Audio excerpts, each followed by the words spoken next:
everyone my tardiness.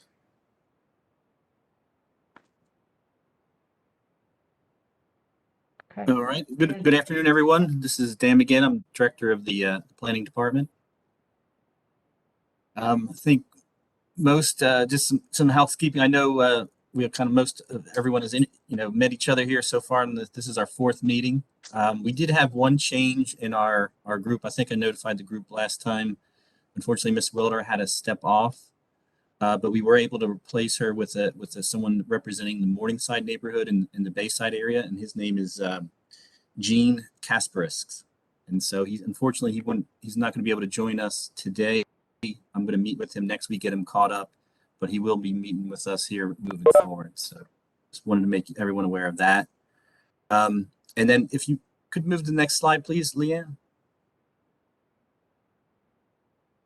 We did send out an agenda, and so like last time, we did send out some notes, and so if everyone had an opportunity, to take a look at those, or if you had any changes, we can certainly modify those. I know last time we had one or two changes to those. So if anybody has anything, you can certainly tell us now, or we can certainly just email us. We can do it that way as well. So.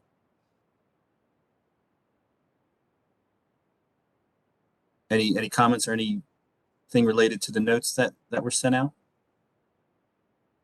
This is Barbara again. I had a question. One of the very last paragraphs, it was reporting that Mr. Jones requested that a list and a map of permitted legally operating STRs be added to the website. I hadn't been able to find that, and I was just wondering when we might be able to expect that to be posted. Sure, we're getting close. We do have a list. We're working on the next piece of that and to map those and create a map from that particular list. But right now we just have a list that we can share, but unfortunately we don't have those points mapped just yet. Okay. That is something working towards, and I anticipate within the week we'd have those done. We're getting real close on that. Okay, thank you very much. And there was some mention also that we would be able to find out the names of the people who had been rejected. And is that something that I'm going to have to get a public information permit to get that?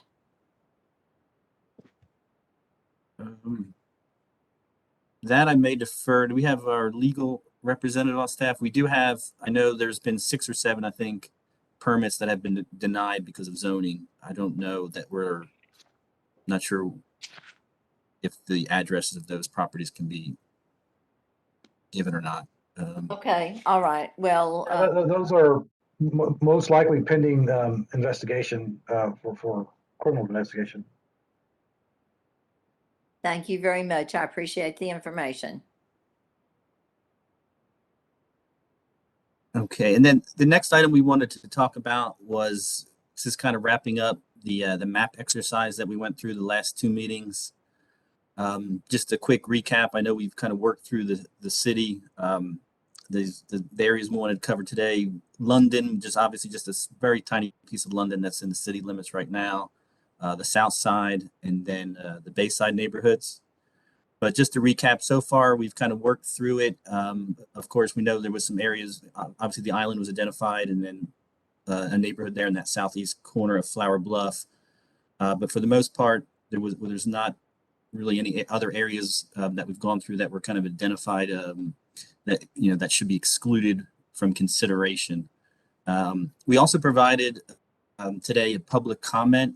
We've been monitoring and keeping track of all the public comments that are coming in through an email that we've created, and other means. We're certainly, I'm getting a few. I know the management office is getting a few. So we're keeping track of all the public comments that come in related to STR, and we provided a document to the group, and that document will be on our website as well.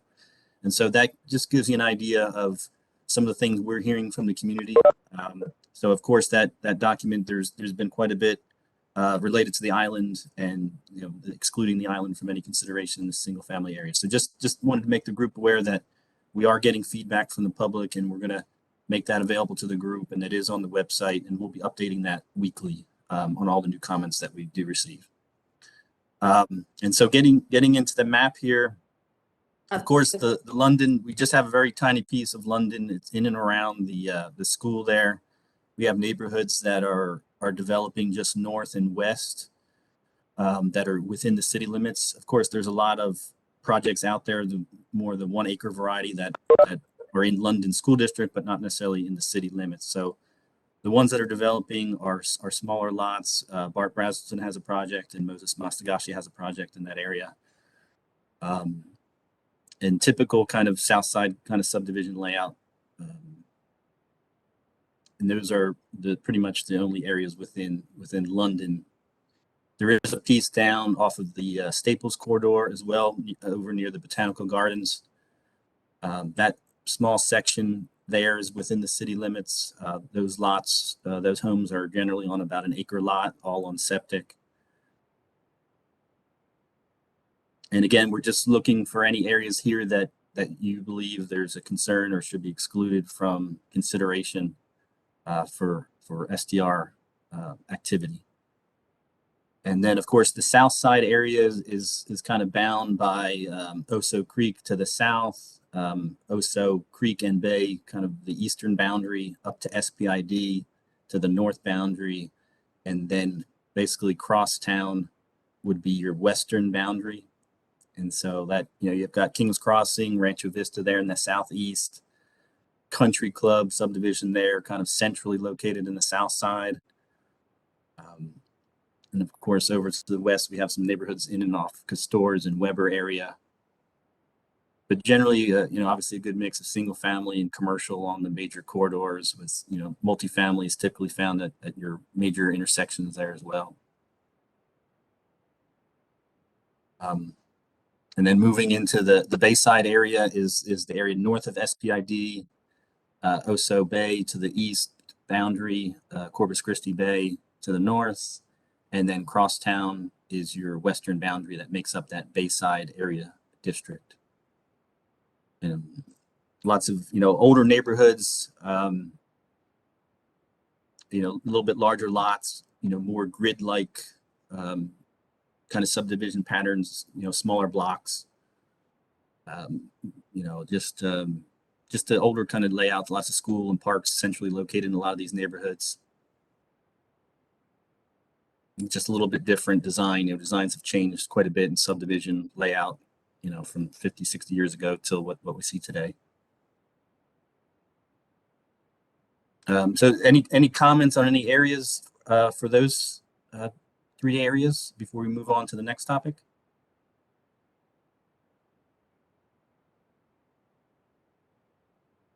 And again, if there's anything that comes up, certainly email us. That'd be fine as well. Okay, I guess we'll go back to the agenda here. The next item is tiers, or the types of units. I'm going to just briefly hit it. I know Eric has a few comments on that too, but we had talked last time. You go to that next slide, Roger. So, and so we've kind of just in researching other cities that seems to be a pretty standard where communities are dividing STR activity into 2 different types and having different regulations or restrictions on the 2 different types. So the type 1, where the owner is on the property living. And so this is a situation where they may lease out a room within the house, or maybe a garage apartment that they've finished, or even kind of maybe an accessory dwelling unit that you may find in the backyard. And so, but the owner is always on property. They have more control, kind of monitor activity that's going, the comings and goings on the property. And so that's one situation that cities define. Another city is the type 2, where the owner is not on the property, non-owner occupied situation. So this is where people are renting either a whole house, a whole condo unit, townhome. Generally, they're getting some kind of security code. Either they don't ever see the owner, they go to the property, they let themselves in, they let themselves out. So, and cities have developed really 2 sets of regulations in where the 2 scenarios can happen. And so, Eric, I don't know if you have anything more to add to that. Yeah, I just add, Dan, and we're going to discuss this in a little bit more detail coming up here in a second. But as Dan said, the type 1, type 2, to get into a little bit further, some of those existing ordinance in the type 1, there is no density limitations or restrictions on block faces or how many happen in a specific area. In type 2, since it is an owner occupied, there is almost always some percentage of control on the number density within that particular area. So that'll just kind of lead us into our next topic of discussion, Dan. And we're looking and for discussion on that, on whether the tier 1, tier 2 just goes based on just owner occupied or not owner occupied, or get further in that if it is owner occupied, then there's a little bit less restriction on the number of them in a specific area.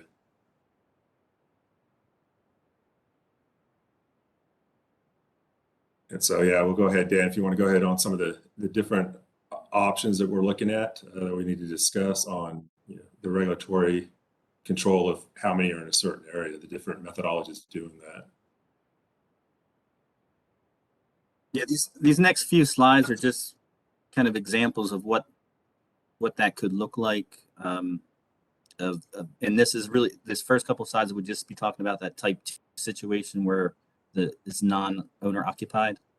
And so we've seen some methods to reduce density.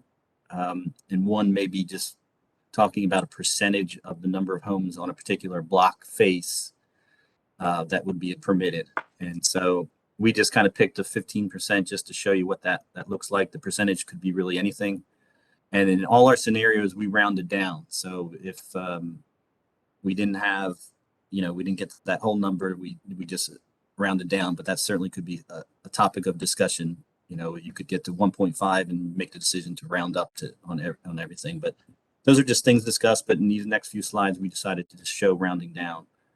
And different blocks are different, obviously, across the community. So this is an example of a Bayside neighborhood street, but it really is just the number of homes that you may find on a block face. And the way the block face is described is you can kind of see the one street here to the east, and then there's another kind of perpendicular street on the west side.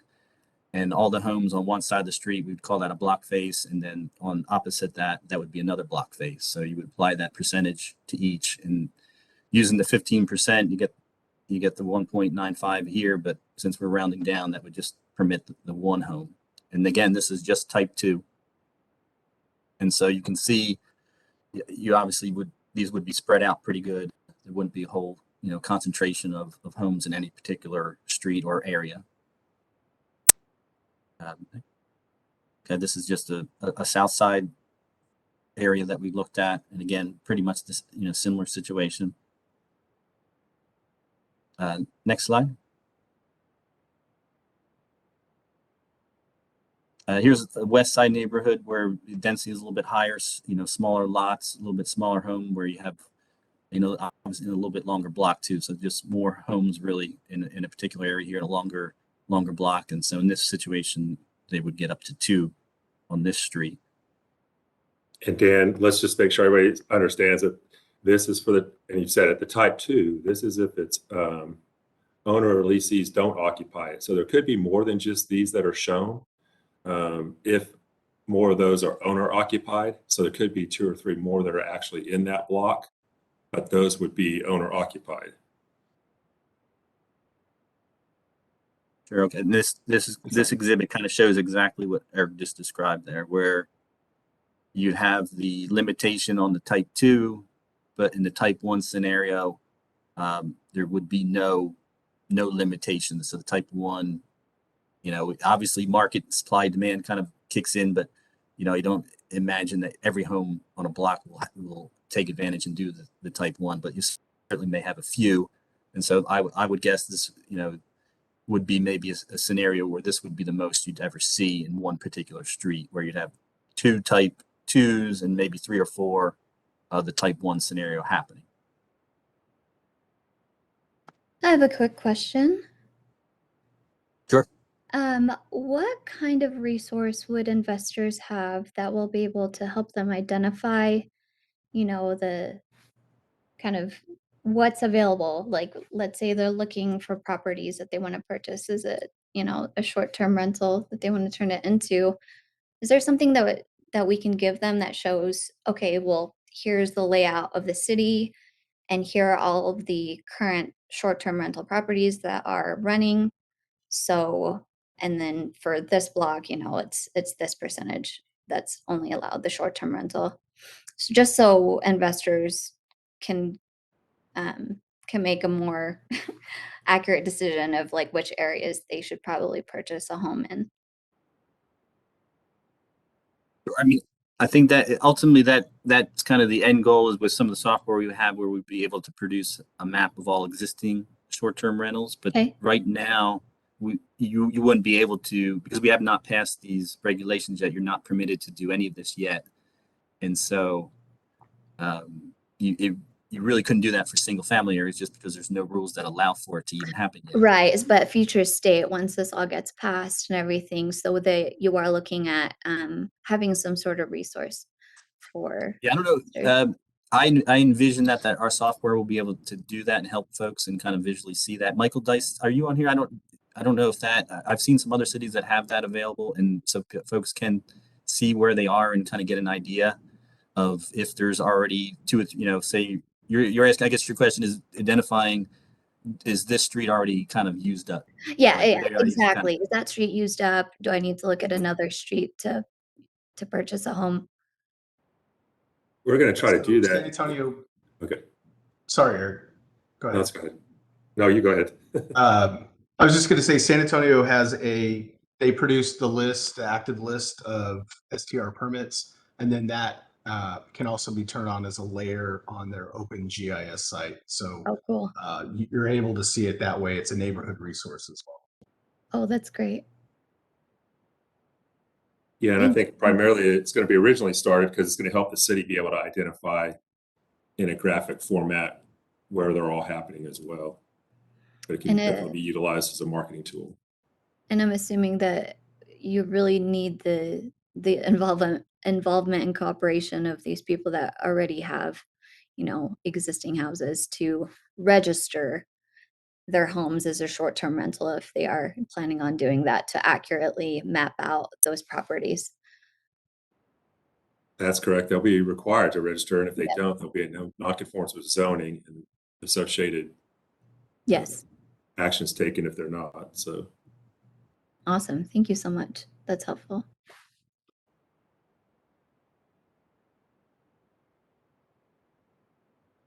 so that's kind of just I think- yeah. I was just going to say that was our last slide on this topic, and we certainly go back if there's any questions. I have a comment, Dan. Yes.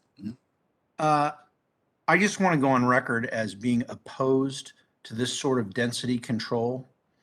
I appreciate that it's being done in San Antonio. I appreciate that it's being done in other cities, but there's vast number of cities that have no density control like this. I think it puts property rights in conflict among owners. I certainly don't mind, the concept of Padre Island excluding it in certain areas. But I think if you open it up in areas of the city, trying to disadvantage or advantage one house against a neighbor's house is just wrong. I think it's wrong as a property rights matter. I think it's wrong as an entitlement matter. I think you're going to get people who underutilize and lock out whole areas of the city because they strategically get block faces locked up without any utilization. I think it doesn't reflect the demand for short-term rentals in given areas. I just think that this is wrong. If we allow it in certain areas of the city because it's the right thing to do, then I think it should be allowed. And while I know that there's a lot of lip service toward the fact that if your house sells, that's just not right. I think that people will coordinate their activities of closings and the surrender of the permit with the application of the new one, especially if it's so limited in supply that the new owner of whatever home it is will approval because the opening and the closing of the block face, so to speak, will happen automatically. So I can see which way the train is rolling here, but I just think it's the wrong thing to do. Thank you.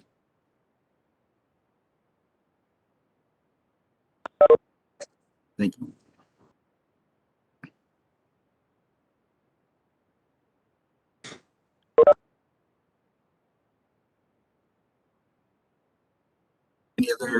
Any feedback, comments, suggestions? I Again, the just have a- 15% was just something we just pulled just to kind of show graphically. So obviously the percentage is just something we kind of just pulled. I just have Certainly a can be quick question. Mhm. So I'm coming into this meeting new, and I'm very interested in what happens in the short-term rental of Corpus Christi. Have there been timing, like the outline of the timing of when you foresee this to be passed, all the laws and ordinances being passed, so that people can start deciding on how to go about, doing this? Is that the vote in July where this is all in preparation for? Yeah, the goal we're working towards is to present something to the city council in July. Okay. Okay. Awesome. Hey, this is Hannah Husby. I just wanted to say I agree with Andy. I just think we're not probably at this level yet, citywide, like Central City, Bay Area, all that area except Island and Flower Bluff, just because the capacity of short-term rentals are pretty small in that area. So it doesn't feel like we're at this level where we need to start monitoring percentages. So I would just kind of agree with Andy as well. Yeah, I kind of agree with that also. And I'm wondering, like, if y'all have any ideas for how you're going to handle, like, say you open this up and 3 houses on a block face all apply at the same time. Like, who's going to get priority on that?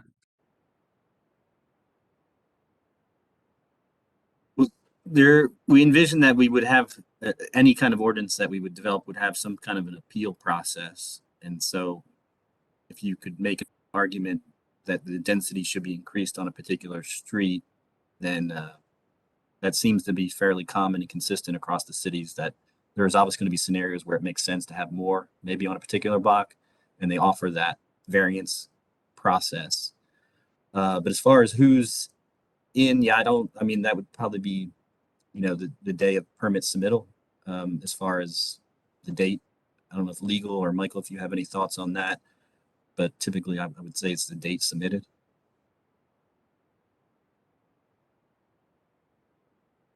Again, I can only say for San Antonio, the same scenario was brought up during our discussions. It would be time and date, basically that first come first.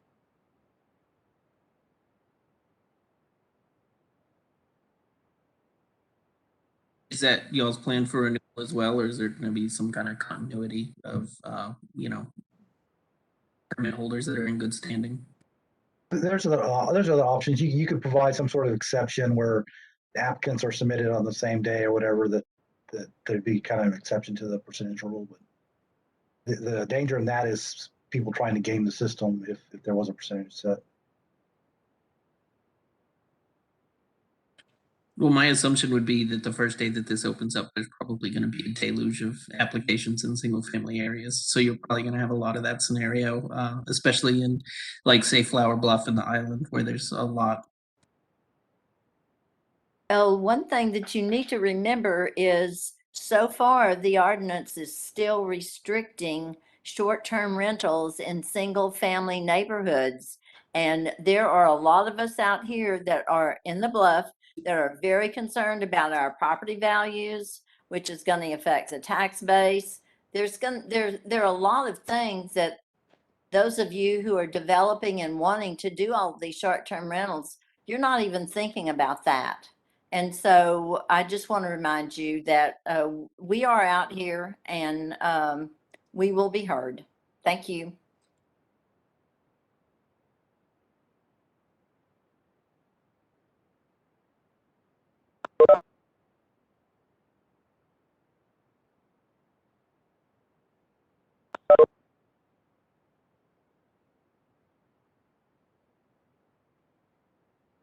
I'd like to make a request of specifically the Padre Island Homeowners Association can y'all supply this committee with good numbers from your survey that y'all took a few years back, so we know exactly how many, what that survey accurately reflects as far as the sentiment of Padre Island homeowners?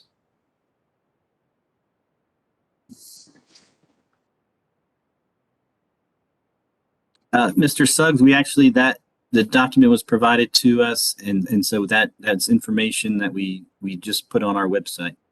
The STR Phase 2 website, we just uploaded that so you can see those numbers. We provided, the ISAC had done a recommendation paper, and we included that on our website as well, along with that public comments document, so you can kind of get a pretty good feel for some things that we've heard. Okay, great. I'll take a look. Thanks. I think also I had asked if there was any data on the noise complaints, or where police had to be called out to any kind of short-term rentals. Yeah, unfortunately, I did talk with one of our assistant chiefs about that, and at this point, the police officer that would respond really wouldn't know the situation they were walking into or responding to. So it would be basically a noise complaint, and it's not something that would be tracked or logged. If they visited, it would just be a noise complaint, so they wouldn't know that it was a short-term rental situation or just a person having a party that was too loud that lived there. So they don't have that type of data, unfortunately, that could say one or the other. So then I guess what I'm hearing is there really is no data that can allow anyone in really understanding the level of or the number of complaints that are being I guess sent in or called in by local residents. Well, our code enforcement may have some data, but as far as the police response, they wouldn't. I don't know. Is Tracy on here? I don't know. Yes, the code enforcement doesn't track the complaints that are received in regards to a short-term rental. Someone has stated that exists, so we would go out and investigate that.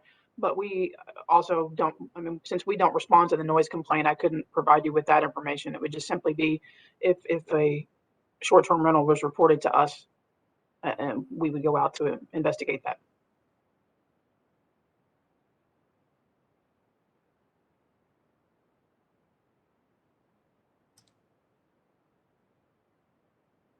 Now, I can tell you that the police did ask, once we kind of get a list of the permitted ones after we kind of get through this registration process, they did request that I provide them that information. So it hopefully in the future may be something that we can track and provide.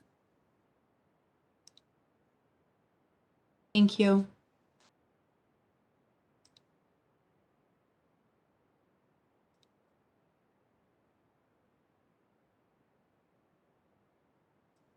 And certainly if anyone else has anything else, but if you prefer to email us over the week, or if you think of anything on this particular topic, please feel free to send that to Bonnie or myself. Yeah, I had asked the question about renewal, whether or not, like if a permit's in good standing, is the house that holds it priority for renewal, or is that going to be like a first come first served thing as well?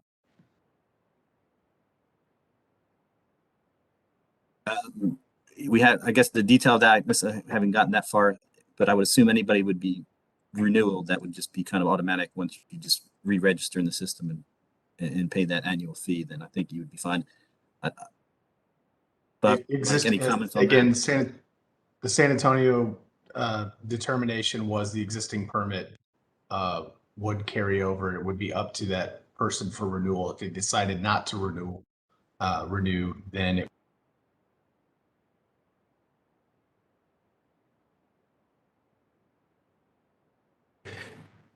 because technically anything that's in a single family right now isn't really permitted. So if someone is operating an STR in a single family residence, they're doing it essentially illegal at this point. So they'd have to registered just as if they weren't.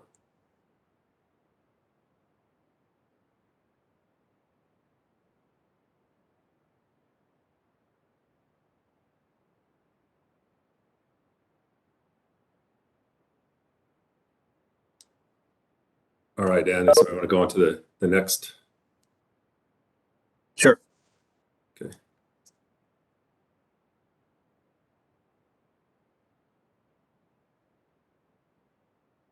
Roger. Yeah. Oh, we've all, okay. Yeah, I Go ahead. thought we were There gonna you talk, go. okay, so San Antonio, we just got some information from their ordinance, which was adopted in 2018. They have a 12.5% for type 2 for each block face, and then no limit of type 1. So, and they round down. So, they originally had a different kind of rounding down, but now it's going to be anything that's under the whole number rounds down. So in this scenario, they were allowed 1 type 2 unit per block face, and then it would be unlimited owner occupied type 1 per block face. And they also have some data now, which is kind of interesting for us to be able to see and digest and kind of think about our area. So the first year of permitting is here, and the green are the owner occupied, and the orange are the non-owner occupied.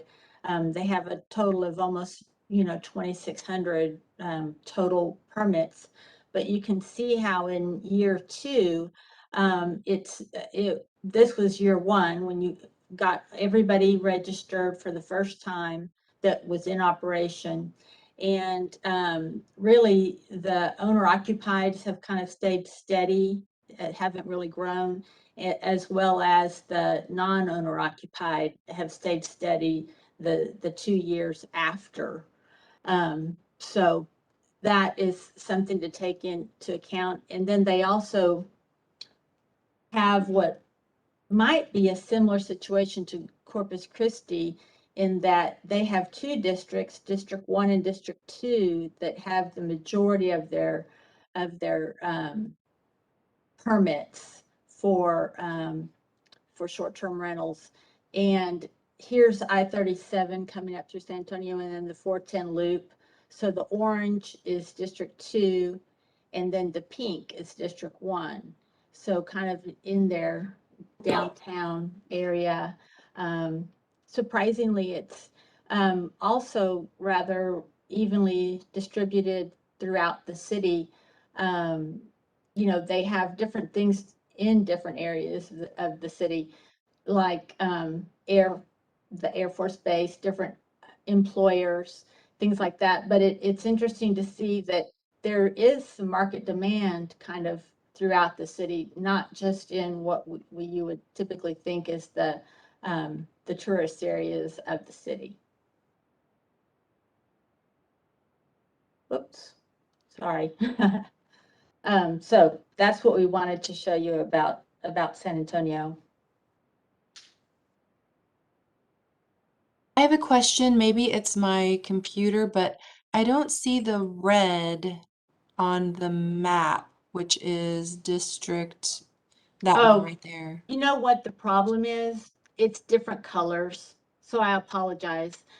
These colors aren't these colors. Let me see There's a if key to the map in the lower right of the Yeah. map. Right, sorry about that. So that's why I added these labels. District 2 is really orange on this map, and it has 18%. And then District 1 is pink on this map, and it had 34%. Sorry about that.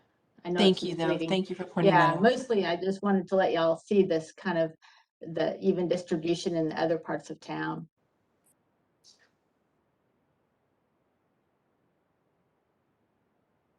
So I was wondering too, someone else had asked a question kind of like, are y'all planning on measuring like utilization on these permits to, prevent like people say squatting on a block and not actually using the permit, but just holding it?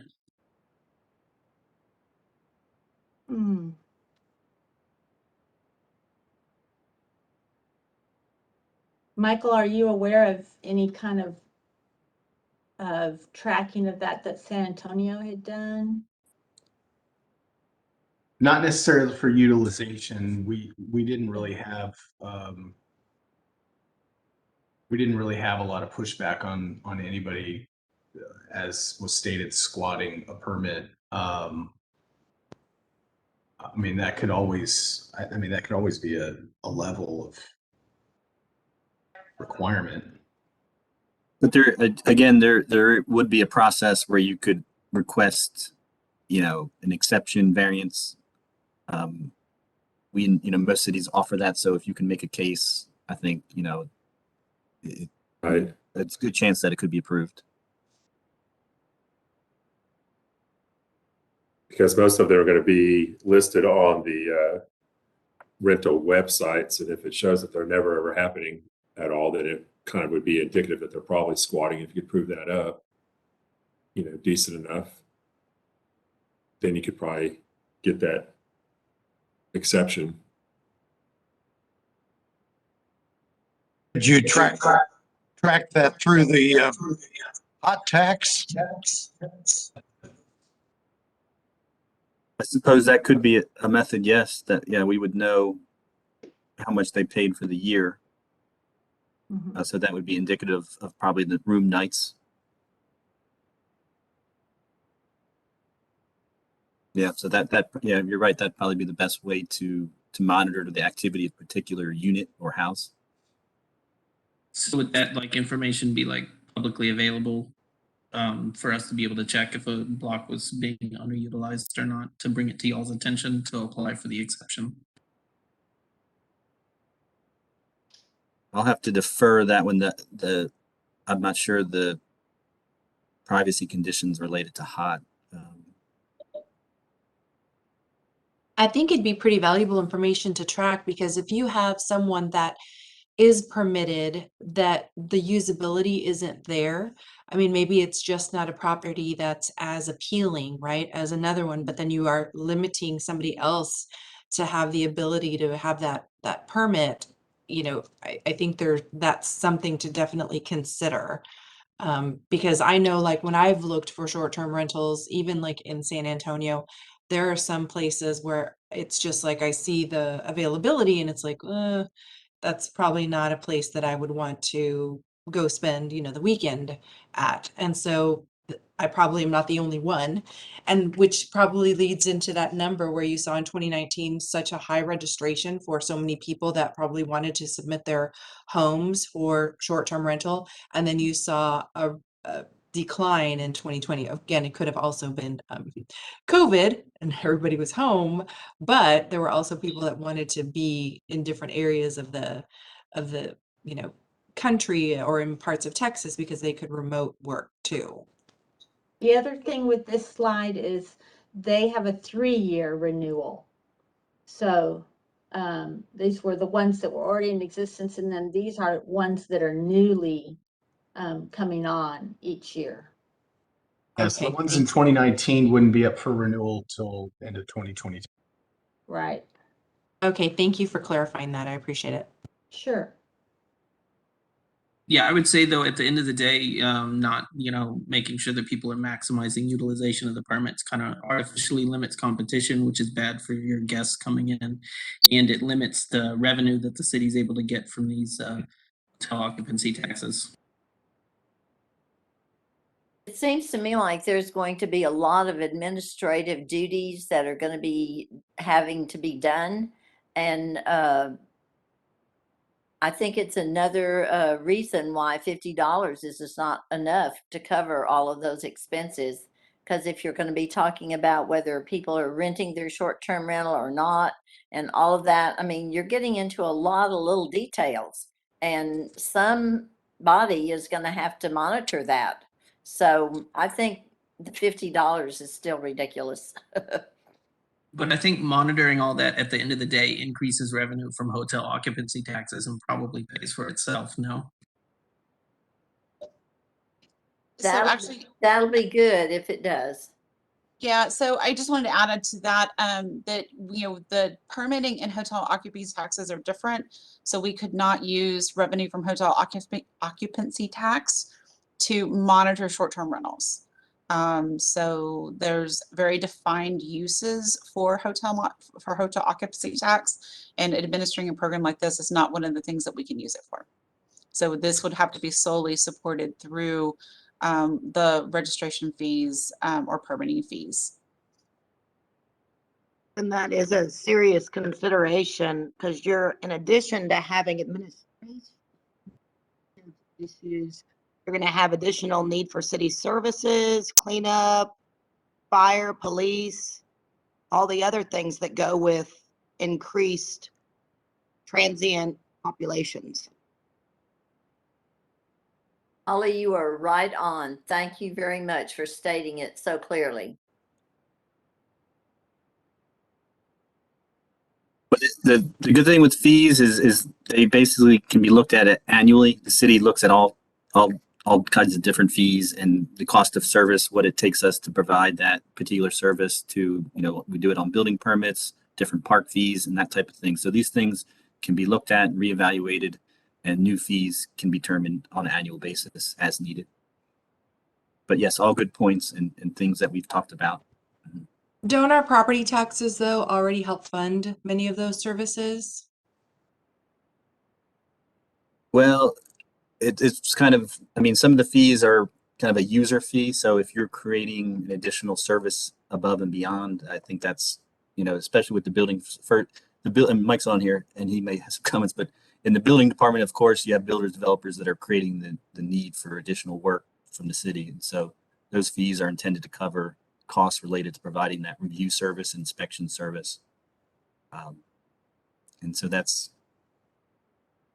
but of course, yeah, property tax do pay for some of the general fund, and those fees do cover obviously many different things. But Actually, she makes a really good point because we already have a big problem with the lack of services in the city. We see it all over the city with the lack of cleanup, lack of road maintenance. We already have a problem with that. And so the current tax base is not going to support an additional transient population. And if we can't use the hot taxes, you've got an issue. And in the event that fines are assessed, could the fine money be used for things like police service, etc.? I'm sorry, my computer's acting up here. You're getting all the reverb I am. Dan, I can chime in on that one, Dan. The fine monies do go into the general fund, so those funds can be allocated anyhow, any which way the city chooses. Yeah. She just tried calling me, just declined the call, so she's probably trying to call you. That's another important part of the new ordinance is what are we fining for and how much are we fining? Are we going to talk about that?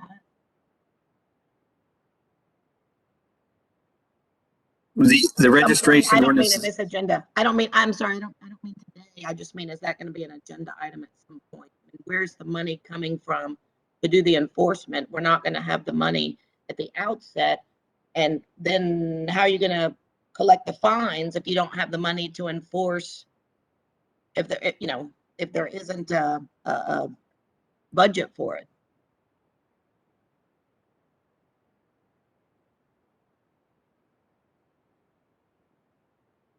Well, the departments at this point are, I know code, and we had these discussions. So I know Tracy's on here. She may want to add, but yeah, the departments are aware that this is a new program that we have to enforce and monitor, and are making adjustments and to do what needs to be done to handle the enforcement. Dan, I've got 2 comments. Sure. First comment is, it's my understanding from some of the people who've already received registration numbers that their telephone number may be the registration. And in the Airbnb website, it prevents people from listing telephone numbers because they don't want their Airbnb system to be circumvented. So it's not allowing them to print the short-term vacation rental numbers they've been assigned into their advertising. So I know that's a detail that's somewhat odd, but that's the world in which we live. So I don't know if that's true or not. That's what I've heard. The second thing is, prior to the second meeting, I circulated among the group and sent to the city a proposal to redefine non-resident occupants for the guests that are visiting the houses, which would allow the landlord specifically to be able to throw them out of the house if they violated the house rules, with the support of the police, let's say, or a constable. Whether it's a type 1 or a type 2 visit, under current ways that things work in houses, if somebody's doing something, no matter how egregious, they're going to claim to be tenants, and you have to go through an eviction process, which obviously takes weeks. I would hope that in one of the future meetings that my proposal makes it to the agenda. I think that it is supportive of good behavior by guests and control by landlords, which should be something irrespective of where it's allowed that people agree is a good thing. Sure, and I apologize. The police chief did respond. I do need to find that, and I will get with you, Andy. He did respond. I need to find that email. I'm sorry. Dan, I have it, Dan, and what he said was the property owner had to be on site in order for them to actually require the individual that's creating the situation to leave. Okay, that's fine. But does that mean that under the current regulations, if the property owner is, let's say they come to the site, they may not be living there, but let's say they come to the site and there's a problem, that the police will support an immediate eviction? That was my understanding, Mr. Taubman, of the police chief's response to your question. That is that they have to have the permission of the property owner, and they have to be in person. It can't be, over telephone or anything like that. They have to be physically present in front of the officer in order for the officer to require that person to leave the premises at the request of the owner. All right, if we could get that in writing so it's something that we can rely upon, I think that's a great leap forward. Thank you. It is in writing. I did send that email. I did it all by email with the police chief, and I sent it to Dan. So that's probably what he's referring to. Andrea, is that limited to just the property owner, or is a management company suffice enough too on that?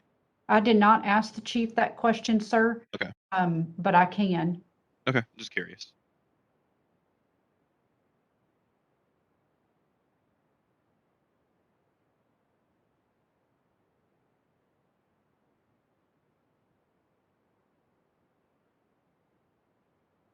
Okay, we're coming up on the hour here. Any other comments or feedback? I think the next meeting we were looking to not go to 2 weeks, but 3 weeks on April 29th, same Friday at 3 p.m.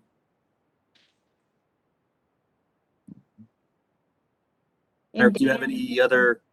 Oh, I'm sorry. Yeah, we did get some data here. So, Leanne, do you want to? Yeah, it's not on the website. So it's just a shot in time as of yesterday. And I wanted to thank our staff member Roger for making these graphics that you've seen today. He worked for us doing several of them, so thank you very much. But it's just kind of a hot heat map, and you can see here's Park Road 22 on the island, and the red is 12 or more. So far they've issued 199, 42 are just pending the payment being made, and then 13 have been rejected, 5 for being not within the island or Flower Bluff, and 8 for being within a wrong zoning.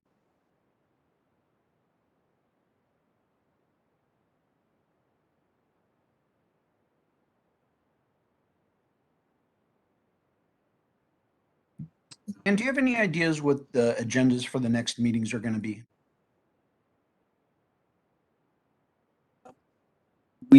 Not at this moment, but Eric, do you have any? I was going to question for Eric if he had anything to add, or if there's any particular topics he was envisioning for next week, or not next week. I'm sorry, 3 weeks.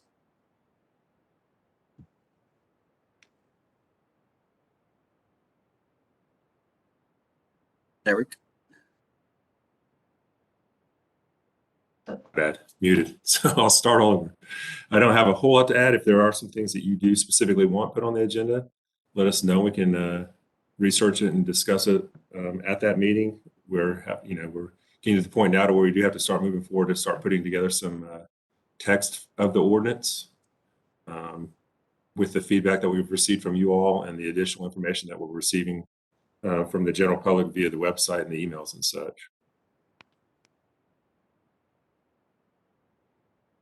So if there are some topics that you come to mind or that you have right now that you might not want to bring up right now, please send it to us. And so we have an opportunity to perhaps, if it's something that we need to look into to further the discussion, we can do that.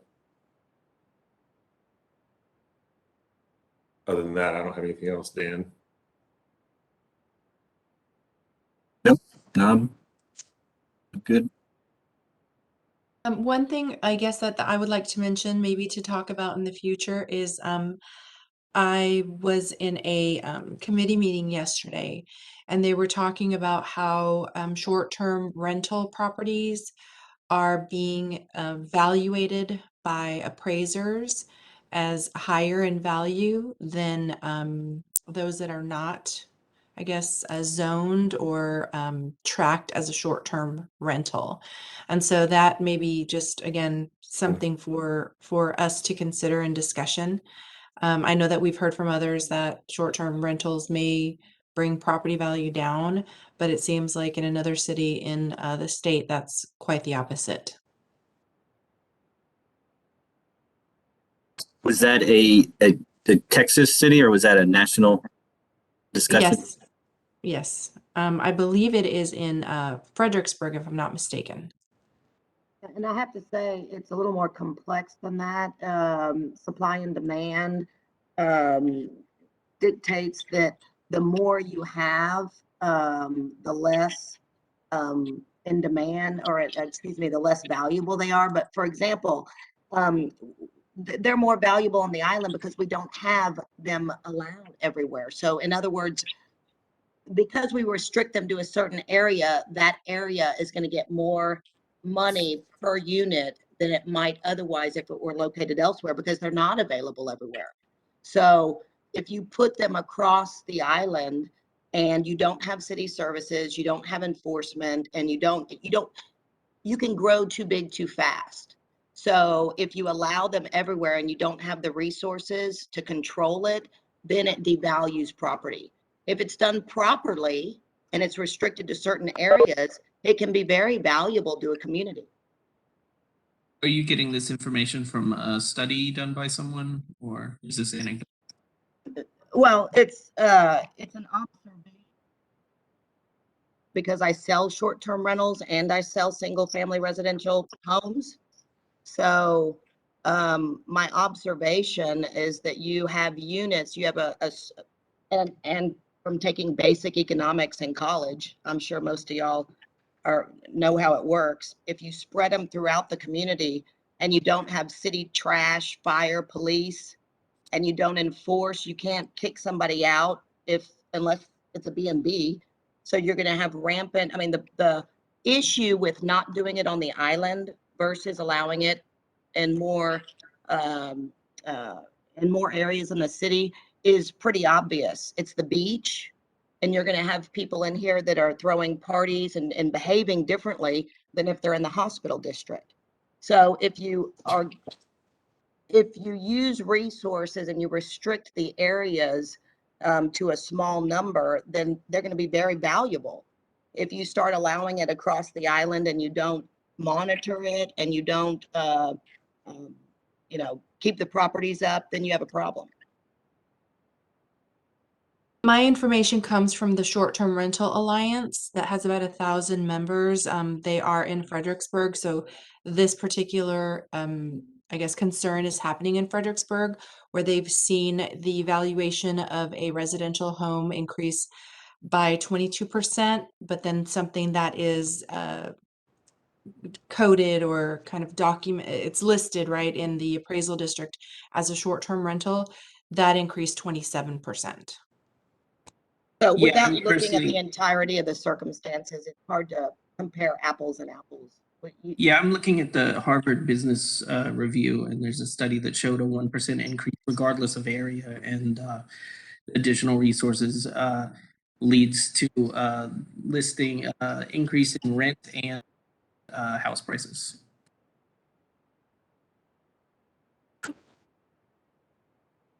and that does not take into consideration the quality of life and the folks who are already living there and whether or not they want it, and whether or not city services have been allocated to take care of those areas. So that's a whole different discussion. You know, we're talking about the fact that we already have tax money that's supposed to be taking care of street lights and sidewalks and cleanup, and we have none of that out here right now. We have very few city lights. We have no sidewalks. We don't get regular cleanup. We have to put our trash out twice a year we get bulk trash day. I mean, you have to be careful that when you saturate an area and you don't have city services to support it, then prices go down. Then you've got an issue with values on property. That would also be the same in Flower Bluff. Thank you.